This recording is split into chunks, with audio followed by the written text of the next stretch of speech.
প্রায় ৭ থেকে ৮ মাস পর সৌদি আরবে আসলাম আবার। আগেরবারের বাসা আর এই বাসাটা কিন্তু একই বাসায় আমরা থাকি। মাঝখানে এতগুলো মাস ছিলাম না। বাড়িঘর একদম নোংরা হয়ে গিয়েছিল। গত ৪-৫ দিন ধরে পরিষ্কার করে যাচ্ছি এক নাগাড়ে।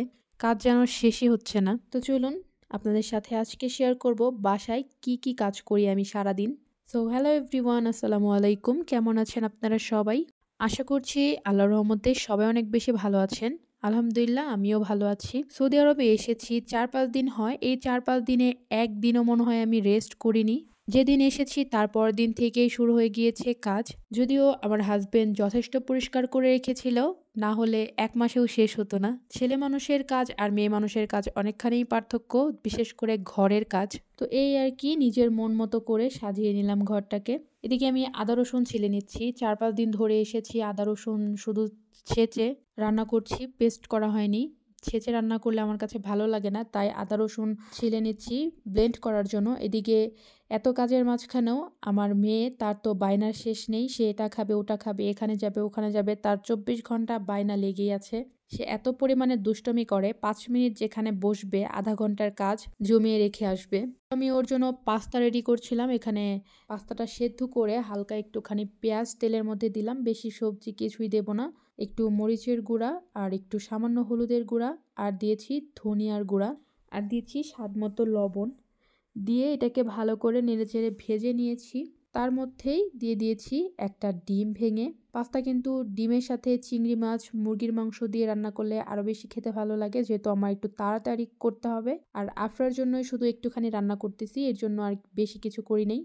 তো এখানে আমি পাস্তাগুলো দিয়ে দিয়েছি। এখনও সব কিছু ঠিকঠাক করে কিনিনি, একসাথে তো আর সব কিছু করা যায় না, আস্তে আস্তে সব কিছুই করছি। তো এখানে আমি সয়া সসটা এখনও নেইনি, আমার কাছে হোয়াইট সস আর টমেটো সস ছিল, সেগুলোই আমি দিয়ে দিচ্ছি। সয়া সস দিলে কিন্তু অনেক টেস্টি হয়।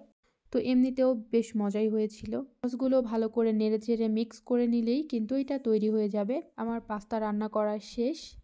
আমি সব মশলাদানি যা কিছু ছিল গুছিয়ে রাখছি। যা কিছুই গুছিয়ে রাখি মনে হয় ৫ মিনিট পর, ১০ মিনিট পর আবার আগের মতো হয়ে যায়। কেন যেন আমি সারাদিন গোছাতে থাকি, কিন্তু গুছিয়ে আর শেষ করতে পারি না। এমনিতেও আফরা কোনো কিছু খেতে চায় না, তো এটা ও বলেছিল, এর জন্য তাড়াতাড়ি করে আমি দেরি করিনি, তাড়াতাড়ি বানিয়ে দিলাম। আর একটু টমেটো দিয়ে ডিজাইন করে প্লেটটা সাজিয়ে দিলাম। দেখতে সুন্দর হলে বাচ্চারা কিন্তু খেতে বেশি আগ্রহ দেখায়।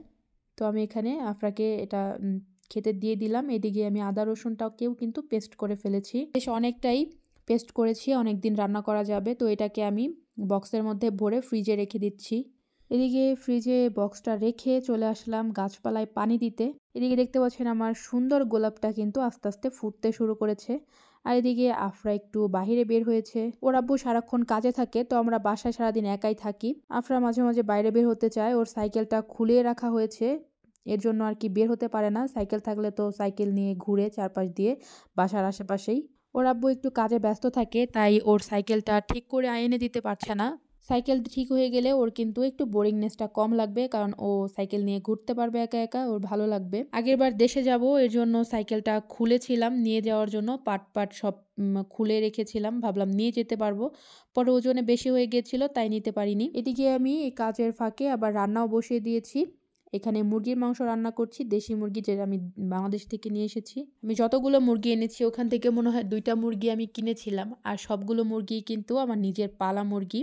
তো এখানে আমি মাংসটাকে ভালো করে কষিয়ে ৩-৪টা কাঁচামরিচ দিয়ে দিলাম আর দিয়েছি বড় বড় করে আলু। মাংসে আলু না হলে কিন্তু আমি একদমই খেতে পারি না। আমার মাংস না হলেও চলে, আলুটা আমার খুবই পছন্দ। এখানে আফরোজের আব্বু এই আলুগুলো এনেছিল কোথা থেকে যেন। আলুগুলো অনেক বড় বড় সাইজ আর এত পরিমাণে টেস্টি, কি বলবো, চুলায় দেওয়ার আগেই গলে যায়। তাই আমি ঝোল দেওয়ার সময় আলুগুলো দিয়ে নিলাম। এদিকে মাংসে ঝোল দিয়ে আমি ঢাকনা দিয়ে রেখে চলে আসলাম ঘর পরিষ্কার করতে। এদিকে সবগুলো রুম আমি ঝাড়ু দিয়ে নিচ্ছি। আফরা সারাক্ষণ ময়লা করতে থাকে, একটু পরপরই কিন্তু আমাকে পরিষ্কার করতে হয়। আর আমি একদমই ময়লা দেখতে পারি না। সত্যি কথা বলতে নোংরা দেখলে আমার অস্বস্তি হয়। আমার বাসায় যারা আছে তারাও আমাকে নিয়ে বিরক্ত। জানি না এটা আমার কোনো সমস্যা কিনা বা ভালো দিক কিনা। তো আমি এখানে আমাদের রুমটা ভালো করে ঝাড়ু দিয়ে নিয়েছি। বাসায় কিন্তু রুম অনেকগুলা, বেডরুম 4টা, তারপর ড্রয়িং রুম একটা বিশাল, সে সাথে অনেক বড় একটা কিচেন তো আছেই। আর বাকি যে 2 রুম, ওই রুমে আফরোজের আব্বু তার কাজের জিনিসপত্র রাখে, যেহেতু আমাদের ওই 2টা রুম লাগে না, তাই ওইখানে ওনার কাজের জিনিসপত্রগুলো রাখে। আর এদিকে 2টা রুমে আমরা থাকি। তারপরও মাঝে মাঝে ওইগুলোও ঝাড়ু দিতে হয়, পরিষ্কার করতে হয়। এখানে আমি আফরার রুমটাও পরিষ্কার করে দিলাম ঝাড়ু দিয়ে। এদিকে ওনার বিছানা উনি নিজেই একাই গুছাতে যাচ্ছিল আমার এত কাজ করা দেখে। বলছিল যে আম্মু দাও আমি তোমাকে হেল্প করে দেই। তো আমি ওর কম্বলটা ভাঁজ করে গুছিয়ে দিলাম বিছানাটা। গুছানোর পর দেখতে কিন্তু খুবই সুন্দর লাগে, কিন্তু এই যে এখন গুছালাম বেশি না 4-5 মিনিটেই দেখেন শুরু হয়ে গিয়েছে। বলতে না বলতেই শুরু হয়ে গিয়েছে। আমি একদিক দিয়ে ঝাড়ু দিচ্ছি, পরিষ্কার করছি, আর উনি আরেক দিক দিয়ে দুষ্টামি শুরু করে দিয়েছে। কি বলবো, এত পরিমাণে দুষ্টামি করে আর তার মধ্যে একা একা থাকে, আরো বেশি দুষ্টামি করে। এজন্য কিছু বলেও না, যেভাবে ইচ্ছা থাকে যাতে ওর খারাপ না লাগে, ওর বোরিং না লাগে। মাঝে মাঝে মন খারাপ করে বসে থাকে নানুর জন্য। ও তো নানু ছাড়া কিছুই বোঝে না। তো নানুর জন্য, তারপর দেশে ওর যারা ফ্রেন্ড ছিল ওদের জন্য মন খারাপ করে বসে থাকে। এদিকে আমি আমাদের রুমটা গুছাচ্ছি। যেমন আমার মেয়ে একটা বাচ্চা, ও তো আসলেই বাচ্চা, আর ওর বাবা সে বড় বাচ্চা। মেয়ের থেকে সেও কিন্তু কোনো অংশে কম না। ঘর ময়লা করতে এক্সপার্ট দুইটাই। তো যাই হোক, এসব করেও আমার টাইম যায়, ভালোই লাগে। সারাদিন যদি শুধু এমনি এমনি বসে থাকতাম তাহলে কিন্তু আরও বোরিং লাগতো, ভালো লাগতো না। কাজের মধ্যে থাকলে ভালো লাগে। তো এখানে দেখতে পাচ্ছেন আমি আমাদের রুমটাও সুন্দর করে কিন্তু গুছিয়ে নিয়েছি। আর সত্যি কথা, মেয়ে মানুষ যেখানে যায় সবার আগে কাজ তার সাথে সাথে যায়। এটা কিন্তু নতুন কিছু না। আর কাজ করতে ব্যস্ত থাকতে আমি খুবই পছন্দ করি। বরং একা একা কাজ ছাড়া বসে থাকলে আরও বেশি খারাপ লাগে, বোরিং লাগে। এদিকে রান্নাঘরটা মেসি হয়ে আছে একদম। আমার রান্না শেষ, মাংসটা একদমই কমপ্লিট, শুধু জিরে গুঁড়াটা দিয়ে নামাই ফেলবো। সকালে নাস্তা বানিয়েছি, এরপর দুপুরের জন্য রান্না করলাম এটা। আবার রাতে রান্না করব। 3 বেলায় রান্না করতে হয়, টাইম কিন্তু এমনিতেই চলে যায় 3 বার রান্না করতে গেলে। তো মুরগির মাংসটা কিন্তু খুবই সুন্দর হয়েছে। আর আলুগুলো দেখতে পাচ্ছেন, মনে হয় আমি খুন্তি দিয়ে নেড়ে দেওয়ার আগে মনে হয় ভেঙে চুরে একাকার হয়ে যাবে। খুব তাড়াতাড়ি গলে যায়, এর জন্য ভালো লাগে। তো আমার রান্না শেষ, এবার এগুলো সব পরিষ্কার করব। এদিকে ওর আব্বু ডিম এনেছে। ডিমটা আমার বাসায় একটু বেশিই লাগে, কারণ আমি সকালে ডিম খাই, আমি তো ডায়েটে আছি। আমার ডিম লাগে। আফরা তেমন ডিম পছন্দ করে না, ও শুধু ডিমের সাদা অংশটা খায়। আর ওর আব্বু ডিম অনেক পছন্দ করে। ডিম হলে ওর আব্বুর আর কিছু লাগে না। ডিম আর মাংস তার খুবই পছন্দ। বাবা মেয়ে দুজনের একজনই মাছ খেতে চায় না। তো আমি ডিমগুলো ফ্রিজে রেখে সব কিছু কিন্তু পরিষ্কার করে ফেলেছি। দেখতে পাচ্ছেন কত সুন্দর করে পরিষ্কার করে নিয়েছি।